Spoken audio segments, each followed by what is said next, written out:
नमस्कार, स्वागत है आपका इंडिया न्यूज 28 में। आइए बात करते हैं झारखंड की कुछ खास खबरों की। Sahibganj fair price shop dealers association ने 10 सूत्रीय मांगों को लेकर दिया धरना। झारखंड के साहिबगंज में fair price shop dealers association की प्रदेश इकाई के निर्देश पर साहिबगंज जिला इकाई ने शुक्रवार को समाहरणालय के समीप एक दिवसीय धरना प्रदर्शन किया गया। कार्यक्रम की अध्यक्षता जिला अध्यक्ष मोहम्मद जाकिर हुसैन ने की। धरना के दौरान डीलर एसोसिएशन के सदस्यों ने अपनी 10 सूत्रीय मांगों के समर्थन में जमकर नारेबाजी की। मांगों में मुख्य रूप से शामिल हैं: पिछले 10 महीनों से लंबित डीलरों का कमीशन शीघ्र भुगतान हो, ग्रीन कार्डधारियों के अनाज वितरण की राशि समय पर मिले, इलेक्ट्रॉनिक वजन मशीन की मरम्मत में हो रहे शोषण पर रोक लगे, राशन वितरण व्यवस्था को पेपरलेस प्रणाली में बदला जाए। जिला अध्यक्ष मोहम्मद जाकिर हुसैन ने कहा कि लगातार उपेक्षा के शिकार डीलर अब चुप नहीं बैठेंगे। यदि सरकार हमारी मांगों पर शीघ्र विचार नहीं करती है तो आंदोलन को और तेज किया जाएगा।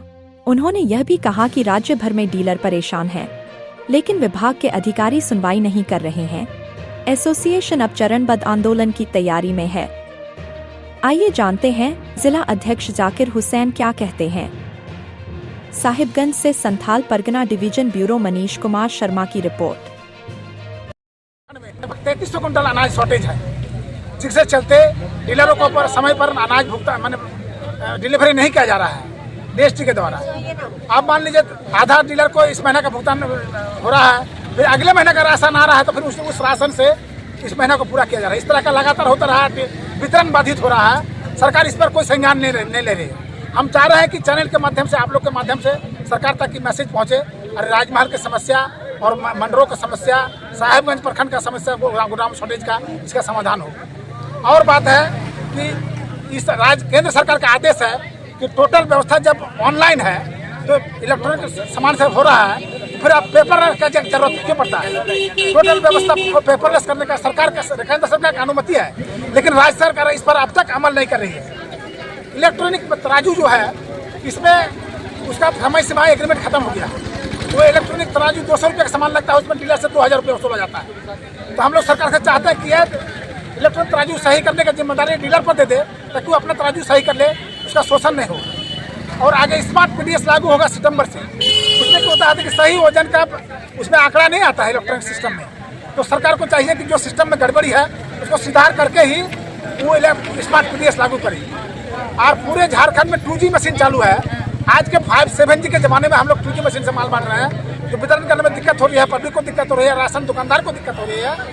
तो सरकार बहुत बार वादा कर चुका है कि 4G मशीन लगाएंगे। अब फिर अभी हम लोग चाहते हैं कि अगस्त में 4G मशीन लगे, उसके बाद ही माल वितरण हो। ई-केवाईसी सरकार हम लोग पर थोपा है कि आप ई-केवाईसी करें। हम सरकार का सरकारी कर्मी नहीं है, हम सरकार का कमीशन एजेंट है। हम कमीशन पर अनाज बांटते हैं, तो हम सरकार का कोई सरकारी कर्मी नहीं है। तो हमको सरकार या तो सरकारी कर्मी घोषित करे, या हमको अनावश्यक दबाव देकर ये ई-केवाईसी, आधार सीडिंग ये सब न कराए। हमको फ्री में आधार सीडिंग कराया गया, लाखों करोड़ों आदमी का आधार सीडिंग राशन दुकानदार के द्वारा कराया गया, जबकि उसके बदले में 54 भी हमको कमीशन नहीं दिया गया। जबकि बंगाल सरकार 6.5 रुपया पर आधार उसका मेहनत देती है डीलर को, हमको फ्री में अब तक कुछ नहीं दिया गया। और ई-केवाईसी नहीं करने के चलते बहुत सारे डीलर को बहुत सारे जिला में सस्पेंड किया गया, कि चाहे एकदम सरासर गलत है और गैर कानूनी है। हम सरकार का कोई नौकर नहीं है। हम चाहते हैं कि सरकार हमको नौकर माने, लेकिन मान कहाँ रही है? सरकार हमको नौकर भी नहीं मान रहे हैं और जबरदस्ती ई-केवाईसी करा रहे हैं, जबकि उसके बदले हमको कुछ दे भी नहीं रहा है। तो हम चाहते हैं कि ई-केवाईसी का लाभ पब्लिक लेगी और सरकार लाभ उसको सरकार देगी। तो पब्लिक और सरकार समझे, सरकारी जो तंत्र है उसके माध्यम से ई-केवाईसी कराए। हमको डीलर को इसमें बीच में क्यों घसीट रहा है? हम चाहते हैं कि डीलर को इससे बरी किया जाए। और बहुत सारे मांग जो हम आपसे पहले भी आपको किए हैं और अपने इस पत्र के माध्यम से आपको जानकारी दिए हैं। हम चाहते हैं